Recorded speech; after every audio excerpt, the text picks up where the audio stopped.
Ang logic ganito, wala ngang Diyos. Wala namang nakapagpatunay. At wala naman talagang nakapagsabi na narito ang Diyos. Wala. Meron man, pero ang gamit ay pananampalataya. Apart from faith, wala talagang God. Hindi baligtad. Tama. Ayon sa lalaking ito, ng pangalan ni Marshall, o mas kilala natin sa tawag na Mr. A, wala daw Diyos at walang makakapagpatunay na mayroong Diyos maliban sa pananampalataya. Subalit, wala nga bang Diyos? Totoo ba talaga na ang Diyos ay hindi umiiral? Kung mayroong Diyos, bakit hindi siya magpakita? Mga kaibigan, kung nanaisin lamang ng Diyos, walang kahirap-hirap para sa Kanya na patunayan na siya ay buhay. Subalit kung gagawin niya ito, mawawala ng saysay ang pananampalataya ng tao. Sinabi sa kanya ni Jesus, naniniwala ka na ba sapagkat nakita mo ako? Mapapalad ang mga naniniwala kahit hindi nila ako nakikita. Hindi ito nangangahulugan na walang katibayan na magpapatunay na ang Diyos ay buhay. Sa katunayan, gamit ang siyensya at ang Biblia, mapapatunayan natin na ang Diyos ay totoo at nabubuhay. Noong una, ang mga siyentipiko ay naniniwala na ang universe ay static o nananatili lang sa isang lugar. Subalit noong 1929, si Edwin Hubble, isang astronomer sa Caltech University, ay natuklasan na ang universe ay nag-e-expand mula nang ito ay malikha. At pinatutunayan nito na totoo ang sinasabi ng Biblia. Sa Zechariah chapter 12 verse 1 ay ganito ang ating mababasa. The Lord who stretches out the heavens, who lays the foundation of the earth, who forms the human spirit within a person. Makikita natin sa talatang ito na ang Diyos ang nag-e-expand sa universe. Matagal ng panahon na alam ng mga propeta na ang universe ay nag-e-expand. Pero nalaman lang ito ng mga scientifico noong 1929 nang matuklasan ito ni Edwin Hubble. Sa kanya ipinangalan yung Hubble Telescope. At sino ang nag-reveal sa mga propeta na ang universe ay nag-expand? Walang iba, kundi ang Diyos. Kamakailan ay natuklasan ng mga scientifico na meron palang iba't ibang uri ng bituin. Halimbawa, photostar. Meron ding tinatawag na Taurus star. Meron ding tinatawag na main sequence star. Meron ding red giant star, white dwarf star, red dwarf star, neutron star, supergiant stars, at kung ano-ano pang star.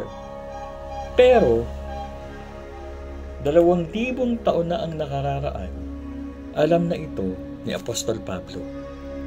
Sa katunayan, sa 1 Corinthians chapter 15 verse 41, ganito ang sinabi ng Apostol Pablo. The sun has one kind of splendor, the moon another, and the stars another. And the stars differs from stars in splendor. So sinasabi ni Pablo, iba ang araw sa buwan, iba rin ang kaningningan ng buwan, at iba rin ang kaningningan ng mga bituin. At bawat bituin ay may kanya-kanyang mga katangian. Paano ito nalaman ni Apostol Pablo? Sinong nagsabi sa kanya? Sino pa? Di ang Diyos na buhay. In the 3rd century BC, Hellenistic astronomers established the rough spherical shape of Earth as a physical fact and calculated that the Earth is circumference.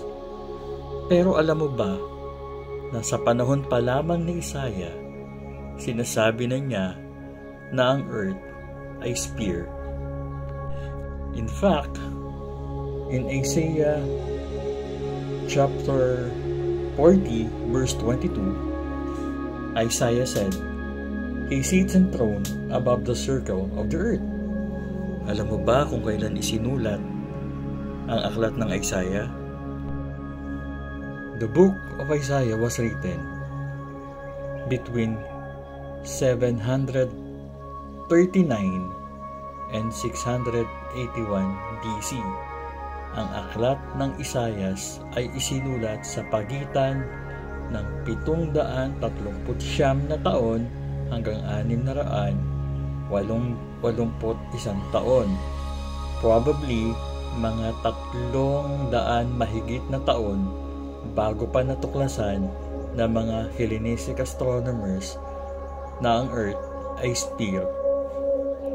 Ito ay isang katibayan na ang Biblia ay totoo, ang Diyos ay totoo, sapagkat pinapatunayan ito ng siyensya. At alam mo ba, Marshall o Mr. A, na 1,440 taon bago ipanganak ang Panginoong Jesus, alam na ng writer ng Bible na ang mundo ay nakalutang sa kawalan. Sa katunayan, sa aklat ni Job, chapter 26, verse 7, the Bible said, He spread out the northern sky over empty space. He suspends the earth over nothing. He, meaning God, who spreads out, again, yung expansion ng northern skies, yung universe, ay ginawa ng Diyos at pinalutang niya yung mundo sa empty space o sa kawalan. So makikita natin na yung science at yung Biblia ay nagtutugma at pinapatunayan na ang Diyos ay totoo at ang Diyos ang lumikha at ang Diyos ay buhay. At totoo rin ang sinasabi ng Biblia na ang langit ay naghahayag na ang Diyos ay dakila at malinaw na nagsasaad kung ano ang kanyang mga ginawa. Bawat araw at bawat gabi, ito ay nagsisilbing patotoo ng walang patlang at patuloy na pagkilos ng Diyos sa kalawakan at sa ating buhay. Maraming salamat. Meron pong susunod.